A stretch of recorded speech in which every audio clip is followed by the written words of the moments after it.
بسم الله الرحمن الرحیم. خب صحبت کردن درباره آبرو خودش از این لحاظ خیلی شهامت و از خودگذشتگی میخواد و در واقع باسه گفت کسی که میخواد مستقیما از آبرو و ماهیت آبرو مردم و انسان صحبت کنه، خب خودش نوعی بی‌آبرویی از یه لاست، یعنی بایستی مراقب باشه تا بی‌آبرو نشه، آبروی خودشو برباد نده. آبروی خودشو برباد نده. بله، خب همونطور که انسان وقتی که از آبروی یک فرد خاصی میخواست سخن بگه، مسلماً بایستی جوشن کبیر بپوشه تا اون فرد مقابل هم آبروی تو رو نبره. همینطوری که مثلا این نور اینجا واقعا باعث کوریه، مثل نوری که در استودیوها یک شکنجه‌ای هست و یک آزاری همیشه برای من این برنامه و ضبط این برنامه و مجبورم همه چشمو بمالم تا کور نشه. آبرو هم از یک لحاظ واقعا کور کننده است، یعنی نگاه مردم وقتی که معطوف با آدم میشه، آدم کور میشه، بله مجبور چشم خودشو ببنده، زیرا آدم نمیتونه از پس نگاه مردم بر بیاد و مرتبا بایستی هی به خودش رنگ و لعاب بزنه تا مورد پسند واقع بشه، تا اونجا که دیگه خسته میشه و دیگه چشمو میبنده که مردم دیگه نبینه، به قول معروف دیگه میزنه به سیم بیخیالی، بر طبل بیاری میزنه. حالا اگر دوران قدیم، یعنی دوران سنت و حاکمیت سنت از یه لحاظ دوران آبروداری و آبروپرستی بشر بوده، اگر عصر مدرنیزم عصر بی‌آبرویی و افتخار به بی‌آبرویی است، خود این افراط و تفریط معلول تاریخی هم دیگه هستند. حالا از بشر از بس که خسته شد از آبروپرستی و مردم پرستی، دیگه جونش به لب اومد و هرچه که آبروداری کرد و حیثیت سازی کرد و نقش بر وجود خودش زد تا دیگران او را ستایش کنند و تصدیق کنند، دید نه خیر، اگرم تصدیق و ستایشی میکنن اونم دروغین هست و در پشت سر به او فحش میدن و او رو بی آبرو میکنن. به این نتیجه تاریخی رسید که بهتره اصلا مردم رو فراموش کنه و بزنه به طبل بیاری و چشمش رو بر مردم ببنده و بیخیال باشه و هر جوری که هوسش و نفسش دوست داره زندگی کنه. در حقیقت یک فرد بشری دو زندگی داره عموما، یک زندگی فردی و خصوصی داره در پس پرده ها و یک زندگی اجتماعی و جمعی داره در روی سن تئاتر مردم و مردمداری و خوشبختی نمایی. در بیرون از پرده با آبروست، در پس پرده در واقع میشه گفت بی آبروست. از یک لحاظ به نظر میرسه که انسان واقعا یک هنرپیشه است، یک هنرپیشه بسیار قدیمیه، یک صورتش روی پرده است، یکی هم پس پرده است. در پس پرده انسان نگران مردم نیست، لذا طبیعی و غریزی زندگی میکنه. در روی پرده خب طبیعتاً بایستی مردمداری کنه و لذا ریاکاری کنه. ولی از یک لحاظ این واقعیتیه، یعنی بخوایم کلمات رو درست به کار ببریم، آبروداری اسم دیگرش حیثیت، اسم دیگرش هویت اجتماعی است و هزار تا اسم دیگر میتونه داشته باشه، این همش یک معنا داره. خب در این قدم رو همش تظاهر و ریاکاری، این جای بحث نداره، این واضحه. تظاهر و ریاکاری، ریا به مفهوم این که انسان آنچه که هست رو مخفی کنه و به گونه دیگری بنماد به مردم، یعنی ریا دیگه. ریا خودش از رؤیت میاد، یعنی به نگاه آوردن، مرئی کردن. بنابراین انسان وقتی که مرئی میشه، در موقع چشم دیگران قرار میگیره، یک چیز دیگری میشه، به طور اتوماتیک رفتارش عوض میشه. از یه لحاظ میشه گفت خود این آبرو و اراده به آبروسازی به نظر میرسه که اصلا یکی از غرایز باشه حقیقتا. این نمیشه گفت نوعی فلسفه است، حتی نمیشه گفت که یکی از دستاوردهای فرهنگ یا حتی مذاهبه. البته مذاهب در این مسئله نقش اساسی رو بازی کردن. اخلاق دینی از یک لحاظ میشه گفتش که باعث ریاکاری شده. بله خب خویشتن‌داری دیگه، تمام اخلاق دینی امر به تقواست که اما خویشتن‌داری است. خویشتن‌داری یعنی چی؟ یعنی آنچه که هستی بروز نکن، به گونه دیگری بروز کن. اساسا ما میدونیم که اگر تقوا یعنی خویشتن‌داری، پس خویشتن‌داری امری است تماما مربوط به روابط اجتماعی. خب بنابراین میشه گفتش که تمام احکام اخلاقی و کل مذهب برای شکل دادن به روابط اجتماعی پدید اومده. از این لحاظ اومده تا انسان رو اجتماعی کنه، اصلا توان زندگی اجتماعی بده به بشر. بله اصلا اجتماع پدید بیاد. بله. در واقع مذاهب و اخلاق دینی، کلا اخلاق یعنی قلمرو و قوانین و احکام مربوط به اجتماعی شدن انسان ها که آدم ها بتونن کنار هم قرار داشته باشن. بله. به نظر میرسه که اینجا مدنیت در نقطه مقابل توحش همان آبرو و بیابرویی است. برای همینه که انسان بیابرو میگن مثل جانور وحشی، هر جوری که دلش میخواد میخوره، هر جوری که دلش میخواد جمع میکنه. خب ببینید این بیابرویی است دیگه. برای همینه انسان که اخلاق نداشته باشه رو قیاس میکنن به حیوانات، میگن مثل حیوان طرف. هم رفتارش وحشی، هم اعمالش بی‌آبرویی است. یعنی هر آنچه که هست همانه که هست حیوان. ولی انسان بر اساس احکام دینی و اخلاقی که از اونجایی که خود اخلاق و دین فطریه، پس از این لحاظ میشه گفتش که انگار که آبرو و آبروداری و آبروپرستی هم جز فطرت بشر باشه، که منتها دین اومده احکامش استخراج کرده و شکلش رو مشخص کرده که چه کار بکن.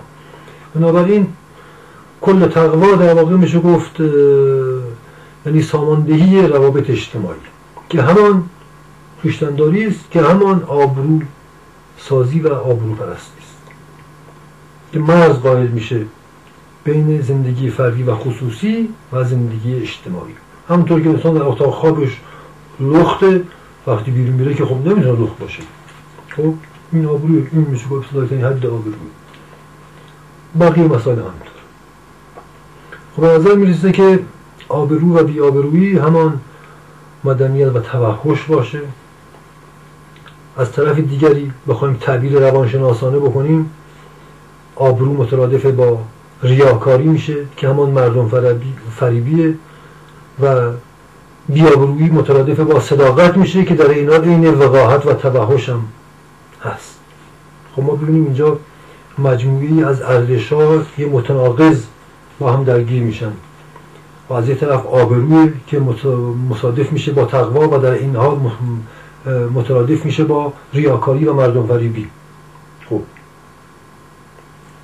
از طرف دیگر بی‌آبرویی وجود داره که مترادفی میشه به بیریایی و صداقت، ولی در این حال توحشه و وقاحت. خب ببین اینا این تناقضات اخلاقی و معنوی است که همه اینا هم عجیبه که رویش‌های دینی دارن. دین از یک طرف دعوت به خویشتن‌داری میکنه، اخلاق عامه بشری، اخلاق ذاتش مذهبی است، از یک طرف دعوت به خویشتن‌داری میکنه، از یک طرف دعوت به صداقت میکنه و بیریایی میکنه دین. خب این به نظر میسه یه تناقضیه که در ذات مفاهیم دینی و احکام اخلاقی وجود داره. بالاخره بشر تکلیفش رو باید روشن کنه با خودش که آیا بایستی بیریا باشه،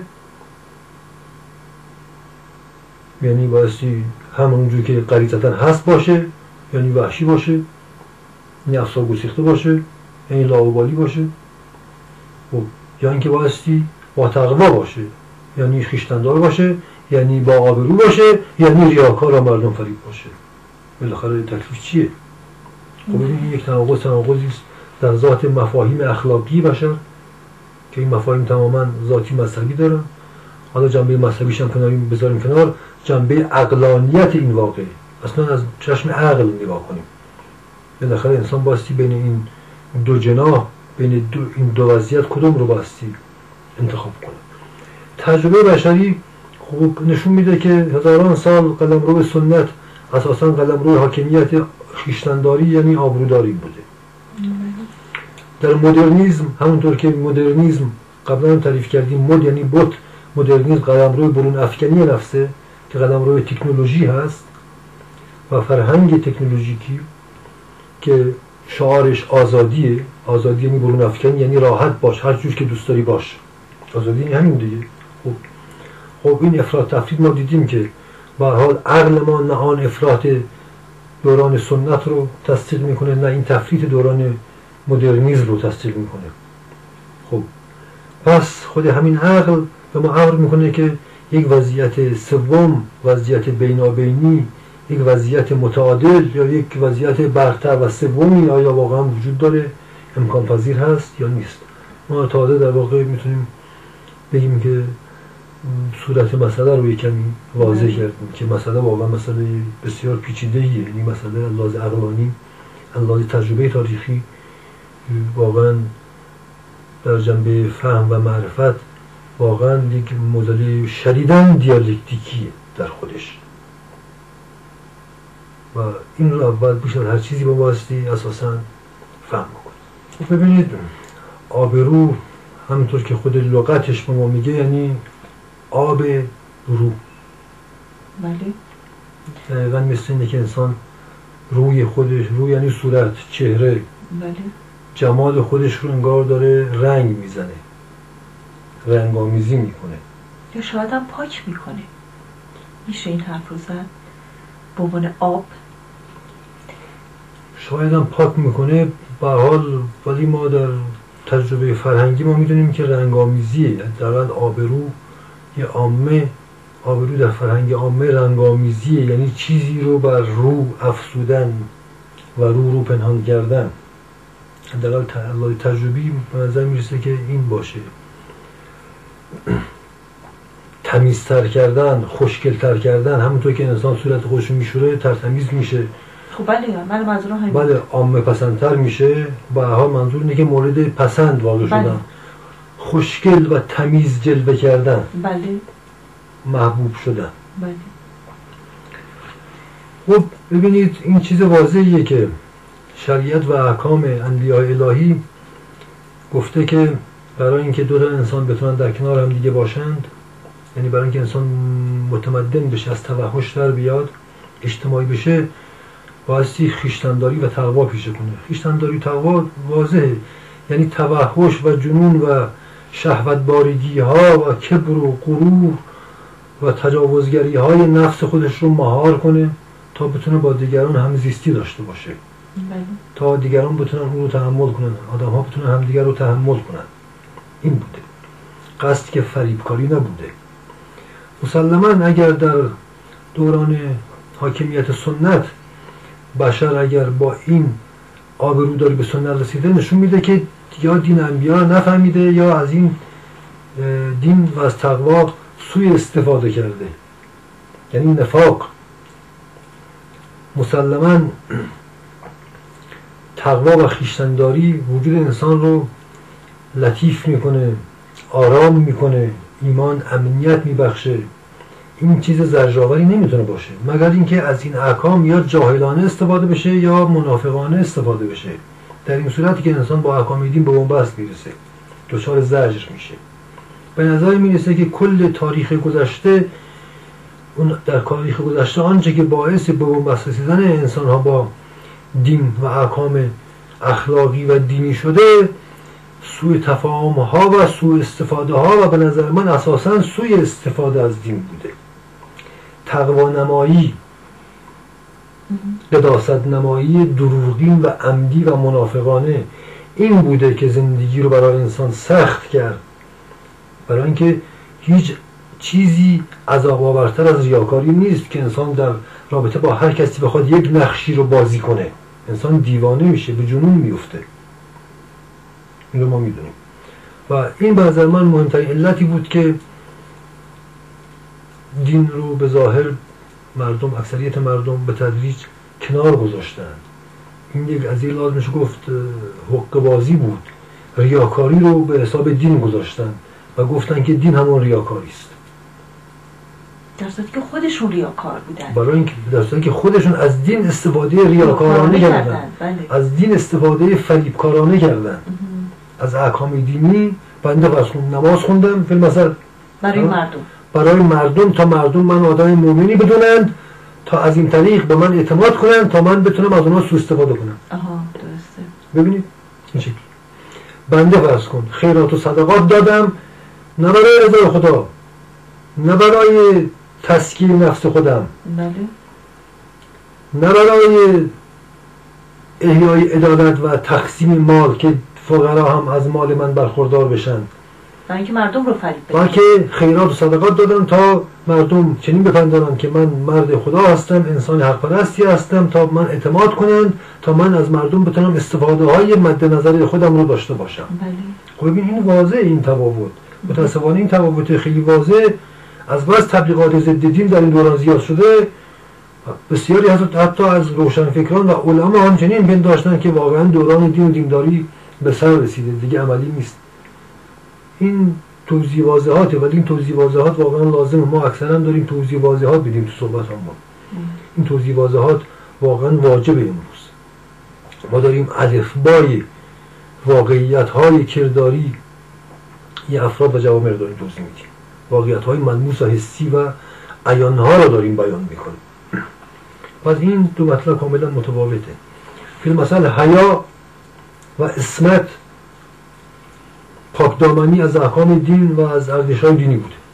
خب به میزانی که از این قضیه سوء استفاده شده، فی المثل یک زنی تظاهر به حیا و حجاب کرده تا بتونه به مقاصد شوم خودش برسه، فی المثل تظاهر به عصمت و حیا و حجاب کرده تا بتونه به شیوه دیگری دلبری کنه، فی المثل تا بتونه اون شوهر مورد دلخواه خودش رو به قول معروف بتونه تور کنه فی المثل. ولی خودش هیچ اعتقادی نداشته، خودش در درون خودش هیچ اعتقادی به حیا نداشته. از حیا به عنوان یک ابزار، ببین، از یک ارزش و حکم دینی استفاده ضد دینی کرده. این مسلماً انسان به بنبست به جنون میرسونه، به عذاب میرسونه. تو در چشم همگان یک زن پاک و مؤمن جلوه کنه. ببین دیر یا زود چنین انسانی رسوا میشه. وقتی رسوا شد بعد میزنه به طبل بیاری و میگه دین بده. بعد میگه دین بده. آقا نمیگه آقا من حق باز بودم، با دین خدا مکر کردم، خدا هم با من مکر کرد، با مکر من به مکرم مکتوا کرد و رسوا کرد و حالا مجبور شدم علنا برم لخت بشم تو خیابون و فاحشگی پیشه کنم. وقتی بگم دین بده، اون دین ریا بود، این لاابالیگری و فساد و فحشا و بی‌حیایی این صدقه. ببین این تفاوت‌ها رو ما بایستی یک بار دیگه به یاد بیاریم که تفاوت از زمین تا آسمان است. پس دین ریا نیست، دین ادب است، عزت است و محبت ایجاد میکنه، صمیمیت ایجاد میکنه. آنچه که بیگانگی و نفرت ایجاد میکنه و نهایتاً رسوایی و عداوت پدید میاره، سوء استفاده از احکام دینی، از اطوار دینی به قصد منافع ضد دینی، به قصد مردم فریبی. ببین در اینجاست که دین تبدیل به ریا میشه و لذا ریا هم بالاخره دیر یا زود عذاب ایجاد میکنه و چه عذاب ایجاد بکنه چه نکنه بالاخره آدم رسوا میشه.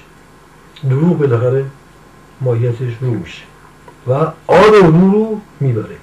بنابراین استفاده از دین، استفاده از فضیلت، استفاده از ارزش‌ها و اعمال دینی به قصد فریب دادن مردم، این همون چیزی بوده که مردم رو از دین ساقط کرده و دین رو از شر مفسدان و کافران رهانیده. دین خدا رو از احاطه کافران و کسانی که سوء استفاده کردن از دین رو خدا از قلمرو حیاتشون کنار کشیده و اینها رو رسوا کرده. این تفاوت رو بایستی کاملا درک بکنیم. دین به عنوان آبرو برای دیگران تا دیگران رو ما فریب بدن، به این نیت همان ریاکاری و نفاق بوده و عمرش امروزه دیگه تمام شده. این رو بایستی. این مفهوم تاریخی قضیه بود. حالا مثلا اگه بخوایم باز اساسی تر نگاه کنیم، شما فرمودید که به نظر میرسه چه انسان سنتی که از دین برای آبرو استفاده میکرد و چه انسانی که خواه یا ناخواه یا به جبر دین رو کنار گذاشته، لاابالیگری و رسوایی رو برای خودش هویت و حیثیت کرده، هر دوتا برای کسب محبوبیت بوده. بله. خب بله، هیپیگری، لاابالیگری خودش مقبولیت عامه داره امروزه در جهان، مگه نداره؟ بله. خب اگه نداشت که این همه توسعه پیدا نمی‌کرد. ما می‌بینیم که توسعه پیدا کرده، پس مقبولیت داره، محبوبیت داره. خب پس اصل این هر دو وضعیت میرسه به یک مطلب ذاتی در انسان و اون اراده به محبوبیت. پس در واقع میگه منشأ این هر دو تا مرض، این هر دو افراط و تفرید، اون نفاق دینی و این کفر، هر دو تا یک منشأ داره و اون اراده به محبوبیت که اسم دیگرش مردم پرستیه. در قرآن ناس پرستی و ابتلاع به ناسه. ما در فرهنگ دینی و قرآنی ما میدونیم که مردم پرستی، ناس پرستی بنیاد دین رو برمیاندازه. یعنی بخوای دین رو به خاطر مردم انتخاب کرده باشی که مردم تو رو دوست داشته باشن و برای تو به هوا و چشا بگن، این دین ایمان رو برمیاندازه و انسان رو منافق میکنه و نفاق عذابه و لذا انسان مجبور دین رو بندازه به عنوان یک حربه و مجبوره که کافر بشه، مجبوره. از یه راه میشه گفتش که این کفر، این عصر جدید خودش یک عذابه. خداوند دین رو به عنوان یک حربه ضد دینی از بشر گرفته. خب این یکی از نشانه آخر زمان. پس بنابراین نمیشه گفت که بشر دیروز لزوما حتما عامه مردم مؤمن بودند و حالا کافر شدن. نه خیر، منافق بودند. بله بله، اونا که الان کافر شدن قبلا مؤمن نبودن، قبلا منافق بودن. بله بله. یعنی مؤمنان با نقاب، یعنی کافران با نقاب، یعنی کافران با آبرو، کافران با ماسک. خدا ماسکا رو انداخته. پس این رو باستی ما دقت کنیم، یعنی نباستی بپنداریم که عصر حاکمیت سنت عصر ایمان بود، حالا عصر کفر شده. تقصیر کیه مثلا؟ خب تقصیر مثلا تکنولوژی، تقصیر غربه. این دروغی است واضح، همچین چیزی نیست. خب پس ما دیدیم که اراده به محبوبیت در نزد دیگران منشأ همون نفاق قدیمه و هم کفر جدید. اراده به محبوبیت هم منشأ ریاکاری به اصطلاح دینی است و هم منشأ این فساد و توحش و فاحشگی مدرنه. اون موقع اون مسائل محبوبیت داشت، حالا این روش از زندگی مقبولیت داره و به ظاهر انسان رو مشهور و محبوب میکنه. پس اراده به محبوبیت در نزد مردم منشأ نفاق قدیم و کفر جدید. این مطلب رو در قرآن داریم. ای مؤمنان بدانید که دین خالص برای خداست، برای رضای خداست. اکثریت مردم از ایمان و دین خالص نفرت دارند، بیزارند. ای مؤمنان مبادا که اکثریت مردم آن را تبعیت کنید، زیرا اکثریت مردم کذابند و دروغ را پیروی میکنند، فقط توهمات و خیالات و ظن خود را پیروی میکنند. شما اگر از مردم پیروی کنید ایمانتون از دست میدید. چندین آیه در قرآن داریم که مؤمنان رو منع کرده از پیروی از مردمان. ببین پیروی از مردمان برای چی؟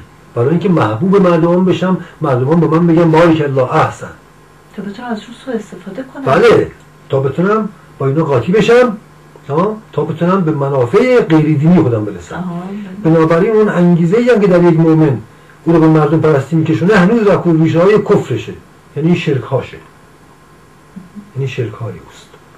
پس مردم پرستی یک مؤمن واقعی هم شرکشه. تا این مردم پرستی رو پاک نکنه ایمانش خالص نمیشه. ببینید سوره ناس که معروف است که مخاطبش خود پیامبر بوده و از اذکار خاص خود رسول بوده. ببین به پیامبر میگه که بگو که ای پیامبر بگو که من پناه میبرم به تو از شر ناس. من پناه میبرم به خدای ناس از شر ناس، از شر وسواس ناس و خناس و نیز اجنه و خناسی که در نفوس مردمانه. من از این اجنه و خناس ها پناه میبرم به توی خدا که مبتلا به مردم نشم. خب ببین این خطر باز در خود پیامبرم بوده. ببین انسان همینه. پاک شدن از مردم پرستی کمال اخلاصه. پاک شدن از مردم پرستی با مفهوم نفرت از مردم نیست، نه خیر. اتفاقا انسان به میزانی که مردم رو به چشم یک کالا نگاه میکنه، برای مردم دینداری میکنه، نهایتا از خود مردم متنفر میشه. چرا؟ برای اینکه عامه مردم و اکثریت مردم طبق کلام قرآن که سنت تاریخی توده ها هست، انسان رو از مردم متنفر میکنه. زیرا هر کاری که تو میکنی تا مردم تو رو دوست بدارن، دورانی برای تو بهبه میگن و بعد بنا میفهمی که این بهبهشون هم دروغی بوده، ریایی بوده. همونطور که تو با اونا ریا کردی، اونها هم با تو ریا کردن ولی در پس پرده فقط به تو فحش دادن و بالاخره تو رو لعنت خواهند کرد. لذا تو از مردم به نفرت میرسی. پس این مردم پرستی واقعا نیست، مردم فریبی است. این مردم داری، آبروداری و مفهوم مردم دوستی نیست. نه خیلی سوء استفاده از مردم، نهایتا هم به عداوت از مردم میرسه. ببین در جریان ایدئولوژی ها هم خلق پرستی، آن خلق پرستان همه نهایتا از خلق انتقام گرفتند و دشمن خلق شدند. اینو در همه جای دنیا از جمله تو کشور خود ما این خلق پرستی های کاذب، این توده پرستی ها، این مردم داری های کاذب، چه در لباس دین چه در لباس مکاتب غیر دینی، هر تا یک ماهیت داشته و به یه خلق شده و اون عداوت با خلق بوده. انسان به میزانی که از خلق پاک میشه، به وسوسه هاش مبتلا نیست، از اونها به عنوان ابزاری برای خودش استفاده نمیکنه، میتونه مردم دوست داشته باشه یا واقعا از مردم کینه نکنه. چون کینه از مردم قلب و سیاه میکنه و ایمان رو برباد میده. دل مؤمن قلمرو محبت و وفا. به میزانی که انسان از دیگران کینه میکنه، در واقع میشه گفتش که ظلمت رو بر قلب خودش وارد میکنه و ریشه ایمان خودش رو برمیاندازه. ما از این دعاها در دعای ائمه اطهار و نیز در قرآن داریم که میگیم که پروردگارا بغض و کینه رو از قلب ما پاک کن. از این دعاها در صحیفه سجادیه در خود قرآن ما زیاد داریم. این رو ما هممون شنیدیم.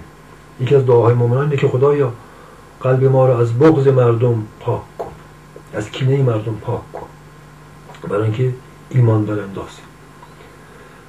بس هر جایی که انسان نسبت به دیگران کینه میکنه، همون این معلول مردم پرستی های کاذب، مردم پرستی نه، مردم داری ها و مردم بازی ها، بازی کردن با مردم، بهتره بگیم بازی کردن با مردم، با نگاه مردم و با عواطف مردم بازی کردن تا نظر مردم رو جلب کردن، تا از مردم استفاده اقتصادی سیاسی خاص خود را کردن. این عاقبتش به کینه ختم میشه، زیرا مردم نهایتا فرد رو لعن میکنن و او رو رسوا میکنن، یک دورانی براش دست میزنن و مابقی عمر هم او رو سنگسار میکنن.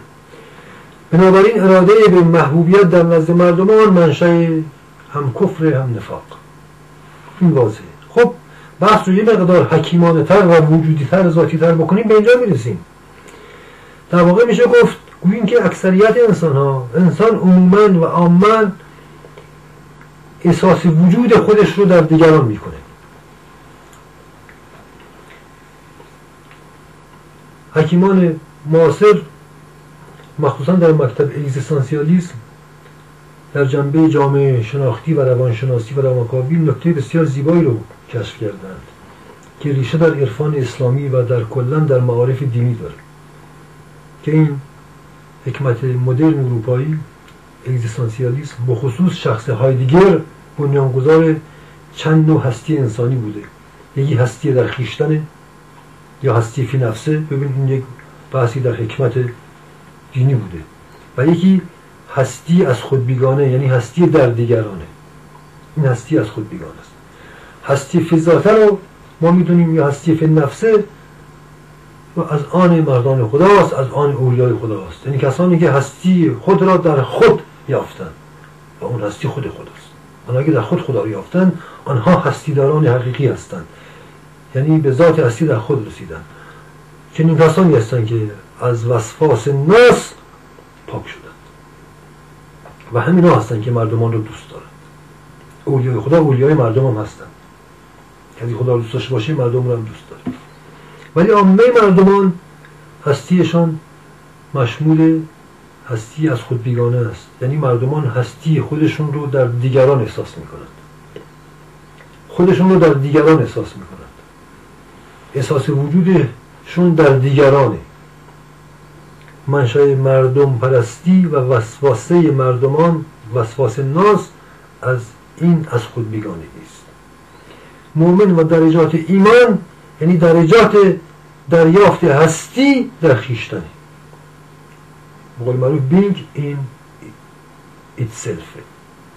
هستی در خویشتن درجات ایمانه، زیرا مؤمن خود خداست و مؤمن در درجات اخلاصش خدا رو و نور حق رو که همون ذات وجود مطلقه در خودش احساس میکنه و به میزانی که این احساس رو دریافت میکنه از مردم بازی و مردم پرستی های دروغین و این همه ریاکاری ها معاف و منزه و بی‌نیاز میشه از مردم پرستی. هم دینش و دینداریش از وسوسه مردمان منزه، هم زندگی دنیویش از وسوسه مردمان منزه. او برای دنیای خودش هم نیازی نداره که اشرافیت و تجملات رو بیافزاد تا مردمان او رو تایید کنند. او انسانی است قانع و اصلا نگران این نیست که مردمان آیا او رو تایید میکنند، براش باریکالله میگن، باش رفت آمد میکنند یا نمیکنند، زیرا او در خودش وجود رو یافته و احساس وجود میکنه. بنابراین میشه گفت آبروپرستی معلول از خود بیگانگی انسانه، معلول بیخدایی است. ببینید بیخدایی در خویشتن، همه انسان ها کم و بیش خدای آسمان ها رو قبول دارن. همونطور که قبلا گفتیم خود قرآن هم گفته این خدای کافرانه، خدایی که خیلی خیلی دوره. کسانی که خدا بسیار دور میبینند خدا به عنوان مظهر وجود در واقع وجود خودشون رو دور و بیگانه میبینند، دوره، لذا در قطعی وجود دارند. مومن کسی است که خدا رو در قلب خودش میابه. در قرآن آمده که خداوند از رأی گردن به شما نزدیکتر است. در چندین حدیث داریم که دل خانه خداست، دل منظر خداست. مومن باعث قلب خودش اینقدر پاک کنه تا خدا در قلبش حاضر بشه. خدا به عنوان هستی مطلق و جاودانگی. بنابراین انسان به میزانی که جاودانگی رو در قلب و روح خودش احساس میکنه از آبروپرستی بی‌نیاز میشه و به کفر و نفاق مبتلا نمیشه. نه به نفاق مبتلا میشه، یعنی دین ریایی، نه به لاابالیگری و کفر مدرن مبتلا میشه. بنابراین این موضوع بسیار مهم هست. این مفهوم حکیمانه و عارفانه رو فلاسفه مدرن اروپا بسیاری بهش رسیدن و به بیان خاص خودشون این حقیقت رو دارن تصدیق میکنن، مسئله هستی در خویش و هستی در دیگران. بنابراین انسان به میزانی که در خودش احساس وجود نمیکنه، احساس روح و جاودانگی نمیکنه، یعنی خدا در خودش احساس نمیکنه، مردم رو به جای خدا میپرسته. منتها این پرستشی است دروغین، چون مردم خدا نیستن که، مردم مخلوق خدا. بنابراین مردم پرستی و آبرو پرستی از بزرگترین و واضح‌ترین نشانه کفره. این مسئله هم واسه هستش. ببینید این صحبت‌هایی که ما می‌کنیم خدا نکرده تخطئه مردم یا عوام یا توده ها یا خلق نیست. ما می‌خوایم بگیم راه درست مردم دوستی چیه، راه واقعی مردم دوستی رو می‌خوایم نشون بدیم، نه اینکه بخوایم خدای نکرده مردم رو طعن و لعن کنیم یا تغییر کنیم. خدای نکرده همچین نیتی نداریم و در صحبت هامون هم همچین برداشتی مطلقاً وجود نداره. خود ما از درد مردمی که به درد اومدیم و داریم حرف میزنیم، نه از بی‌دردی. طرح همین مسائل خودش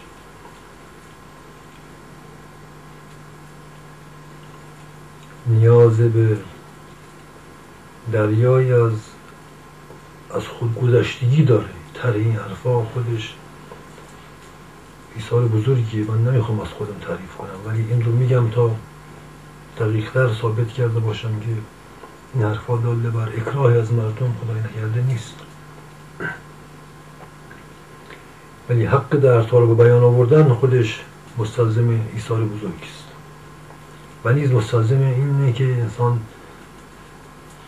به جای مردم درد کشیده باشه، هرچند که با مسائل مردم شریک نباشه ولی درد اونها رو تونسته باشه احساس کرده باشه با تمام وجودش. خب ببینید دقیقا همینطوره. داستان آبروپرستی که همون ظاهر پرستیه که غایتش ریاست و غایت این ریا نفرت و کینه هست و یأس و پوچی و نهایتاً خودکشی و ابتلاع و فساد و فحشا و اعتیاد هست. اتفاقاً خود همین تلاش های مذبوحانه بشر برای اثبات هستی خود اساس یأس و خودکشی ها و بیاری هاست.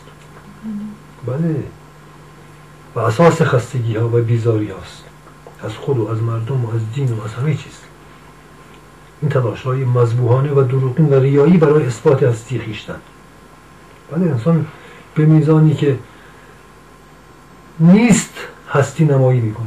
این همون آبروی، در واقع احساس بی خدایی در خویشتن همون احساس نابودی است و در واقع آبرو یعنی عدم رو رنگ کردن و به جای وجود به دیگران انداختن و به بازار بردن و فروختن. ببین، این تلاش مذبوحانه برای رنگ کردن عدم و به جای وجود ارائه کردن تلاشی است مذبوحانه و جز عداوت و یأس و پوچی و خودکشی و خودبراندازی نتیجه نداره. برای همین ما میخوام بگم آقا جان، بشر باید دست از این تلاشی مذبوحانه برداره. چگونه برداره؟ راه نجات خودشناسی است. این صحبت هم تماما خودشناسی است. خودشناسی وقتی میگیم یعنی انسان شناسی، چون تمام انسان ها نفس واحدی دارند. من به میزانی که خودم رو شناختم میتونم مردم رو بشناسم. این سخن از علی درسته، آنکه خود را شناخت دیگران را هم شناخت. چون تمام نفس های بشری یکیه. به قول خداوند بشر از نفس واحده آفریده شد. بنابراین به میزانی که همین حقایق معرفتی و وجودی درک میشه و تصدیق میشه، خود سرآغاز دست کشیدن از این تلاشی مذبوحانه است که انسان رو به یأس میکشونه. امیدهای کاذب انسان رو مایوس میکنه. آرزوها و آرمانهای دروغین و تلاش برای تحقق چیزی که نیست و نمیتواند باشد انسان رو مایوس میکنه که یا به یأس و خودکشی میاندازه یا به بیاری و هرزگی و فساد و فحشا میاندازه و بر طبل بیاری زدن.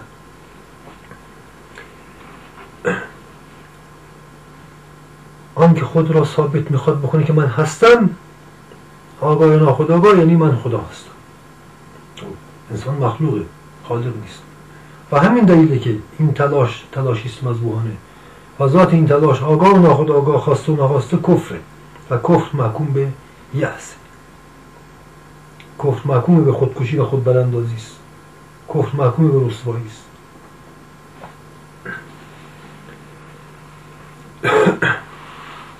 بنابراین اولین گام برای رهایی از جنون و مالی خولیا و استهلاک آبروپرستی و به اصطلاح مردمداری اینه که ما بفهمیم که این چه تلاشی بیهوده و مستهلک کننده است.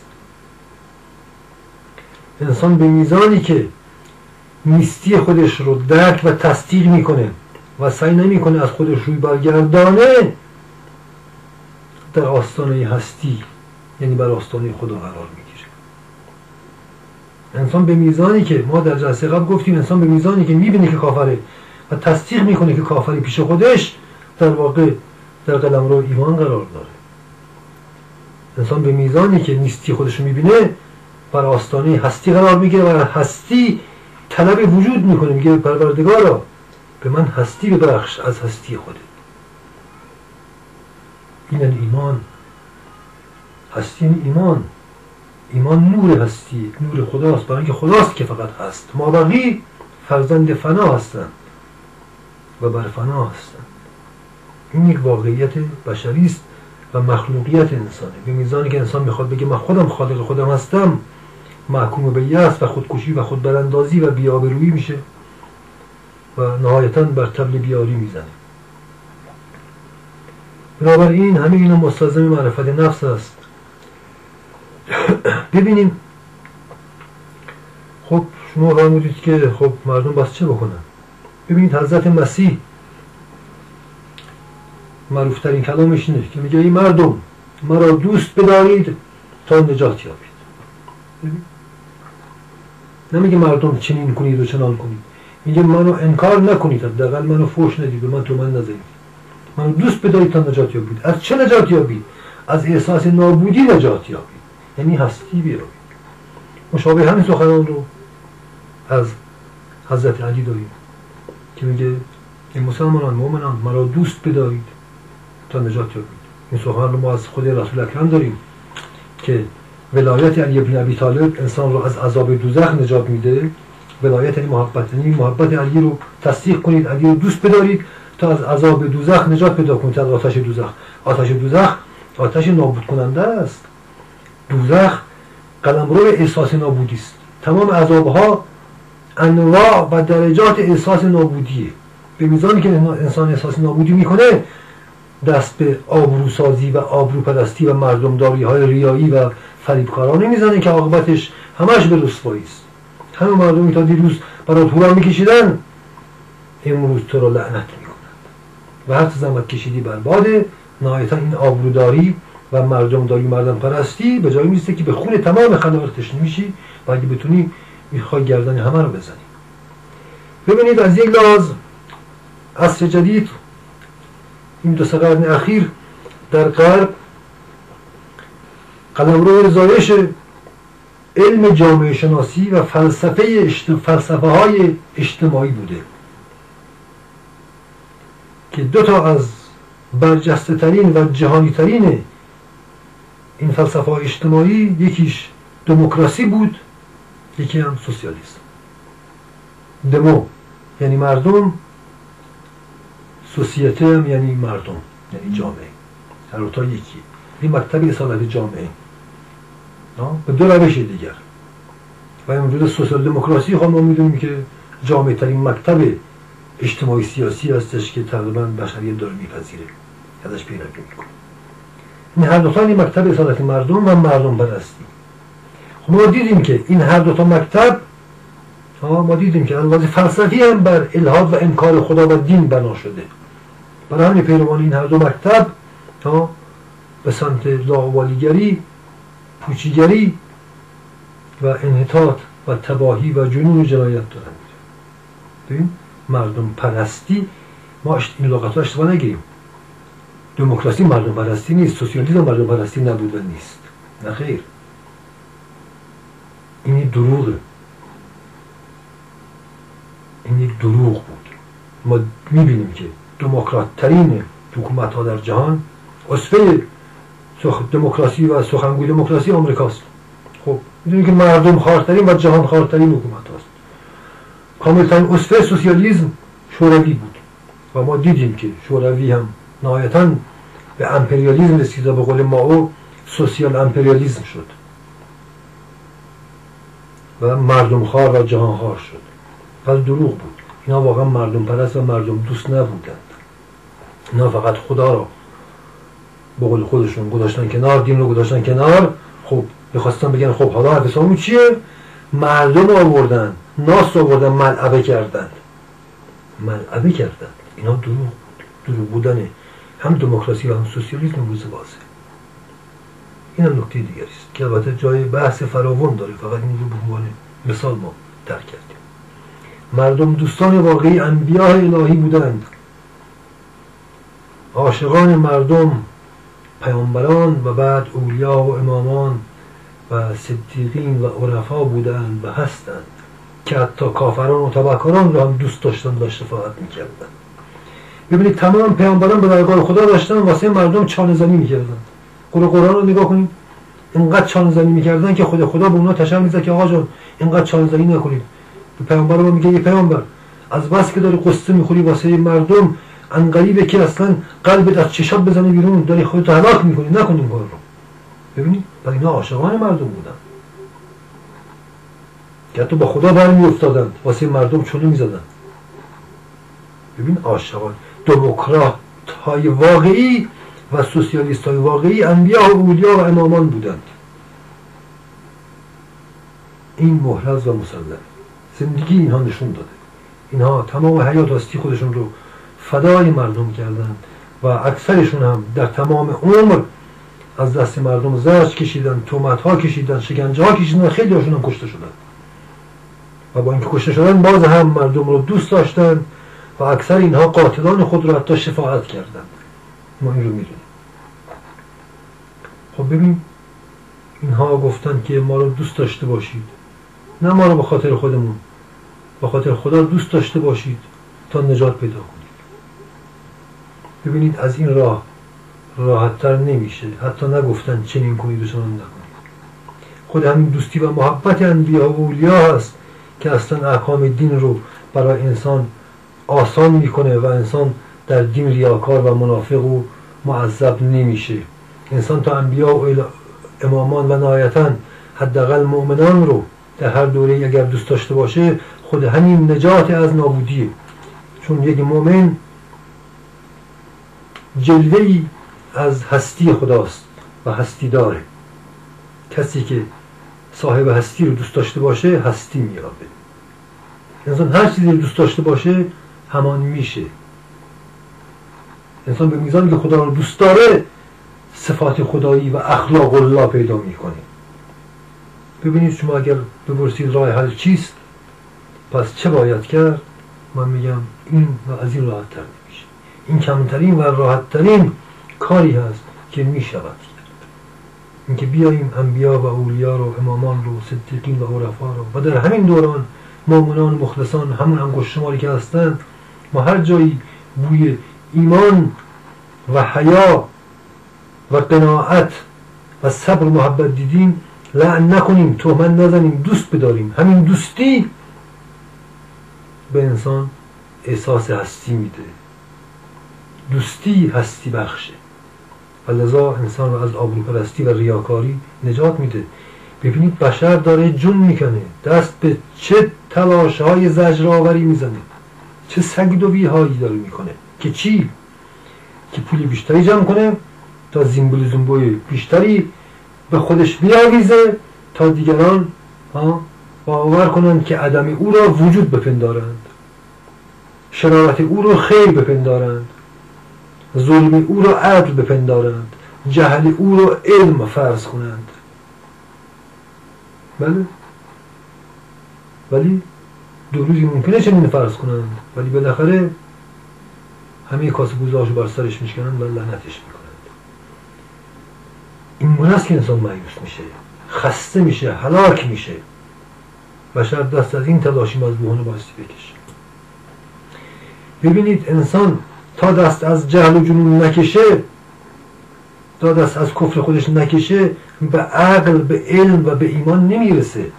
انسان تا دست از جهنم نکشه در بهشت رو براش گشوده نمیشه. من اگه بگم من تو جهنم هستم، اول در بهشت رو باز کن، کلیدشم به من بده، بعد من از جهنم برم بیرون، همچین چیزی اتفاق نیفتاده و نخواهد افتاد.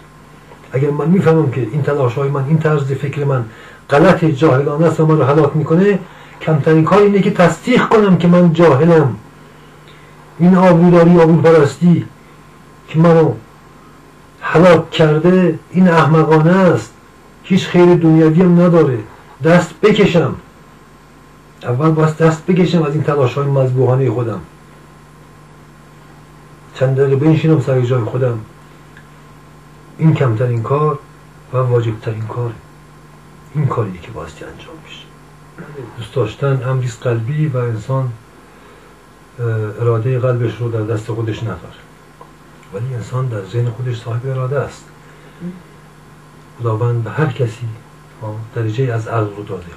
انسان عقلاً در میابه که انبیا و اولیا و مؤمنان مخلصان انسان‌های برحقن، انسان‌های خوبی‌اند و لایق دوست داشتن هستند، ولی من میبینم که قلبم میسته که اینا رو دوست نداره.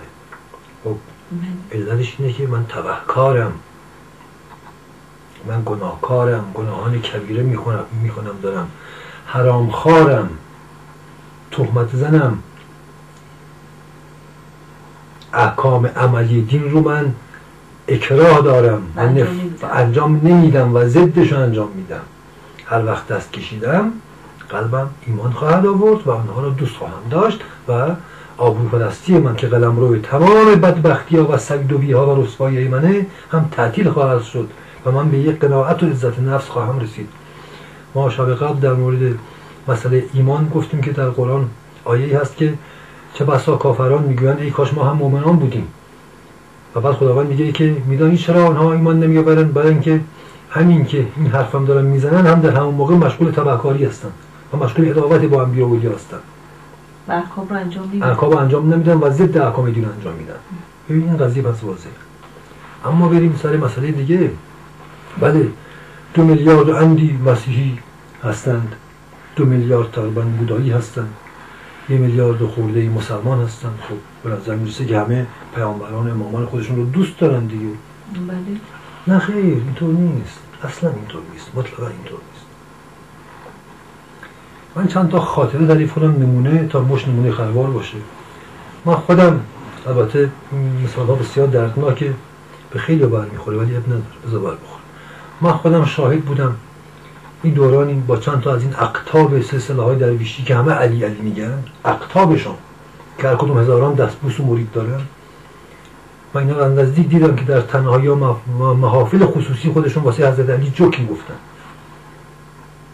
حتی در یک جایی که از این اقطاب بزرگ که یکی از سلسله های بسیار قدیمیه گفتش که آقا جان اون علی که ما میگیم اون علی ابن ابی طالب عرب نیستش که یک علی دیگری است. من دیدم عجب اینه. در یک جایی من با کمال تأسف یک آخوندی رو دیدم که برای پیامبر اسلام جوک ناموسی تعریف میکرد در مورد ایشون. آخوند، ببینید اینا اسوه های مردمن. آخوند و قطبش وقتی اینه تکلیف وقتی روشنه. کشیشای مسیحی که الان دیگه اکثرا هموسکشوالن. عجب، خیلی عجیبه. بله هموسکشوال های اروپایی و آمریکایی برای خودشون کلیسا هم دارن، کلیسا هم دارن و همشون تبهکارن، دزدن، رذلن و آدم کشن. خیلی ها شد جنایتکارن، تبهکاران حرفه‌ای هستن. نخیر، دوست نداره.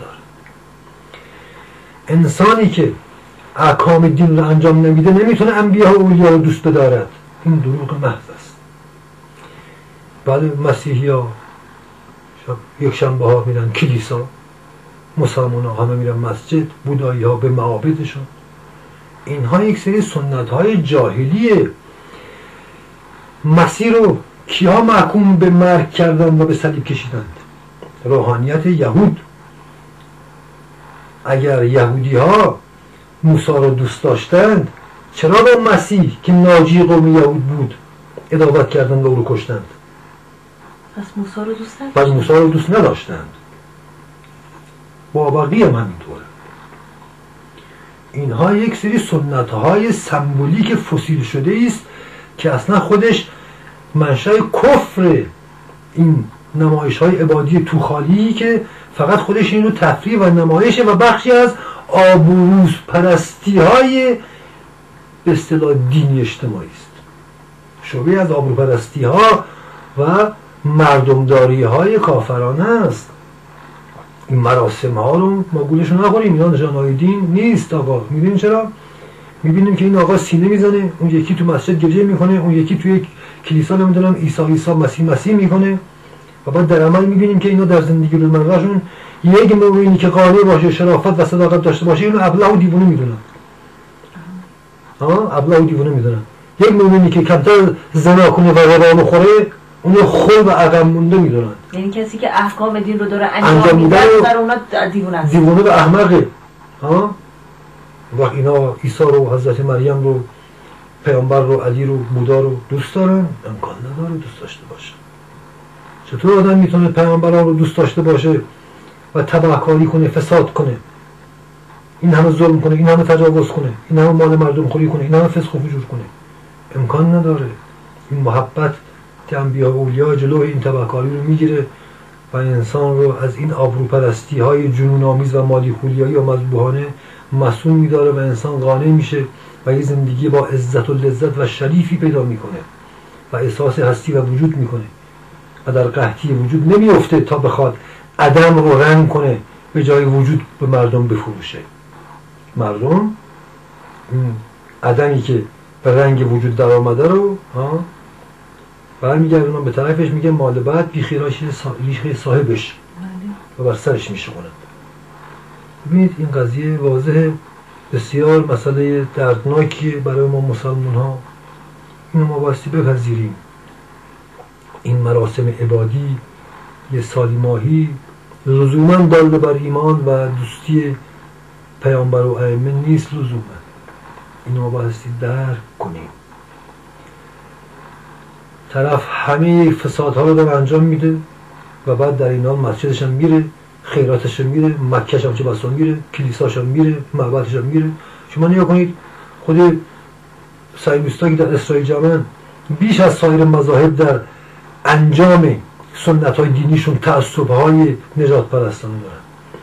در واقع میشه گفت اینها عموماً و اکثراً نجات پرستی است، خودش یک حربه است بر علیه دیگران. یک حربه است، نجات پرستی دقیقاً. همونطور که بسیاری از والدین فکر میکنن بچه‌هاشون خیلی دوست دارن. این چرا برای اینکه تون پفک و شکلات میخرن و کادو و عروسک و اسباب بازی میخرن. حالا که ما میدونیم که بچه‌هاشون اسباب بازی یه دستشون و زباله‌دان جهل و جنون و فساد و هوس‌بازی‌هاشون هستن. این نجات پرستی است، نه محبت. بسیاری از آداب دینی، مراسم عبادی امروزه در تمام مذاهب تبدیل به ابزارها و حربه‌های کافرانه و اقتداری و سیاسی و نجات پرستانه شده. بله، طرف همه کار رو انجام میده، همینجور فسق و فجور رو انجام میده، پاماواره نشسته پورنوگرافیش هم تماشا میکنه و بعد در یک جایی که دچار کمبود هویت دروغین و حیثیت و آبرو شد، اون وقت هم از علی و پیامبر میزنه و چه بسا شارگ هم قطع میکنه، شارگ هم میزنه حتی. اینا جاهلیت، اینها محبت نیست. از این دو چیزها در همه مذاهب بوده.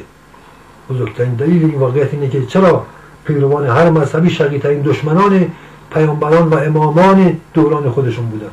چرا؟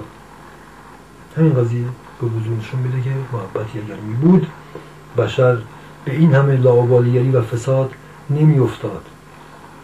و برای همین خداوند داره تمام سنت‌های دین خودش رو از دست این بشری که اینجوری داره از دین بر علیه دین و خدا و انبیا و اولیا استفاده میکنه، این حربه رو گرفته تا ظاهر و باطن رسوا بشه و دیگه نتونه از سنت انبیاء الهی یه همچین حربه‌ای بر علیه دین خدا بسازه و اینجور سوء استفاده کنه.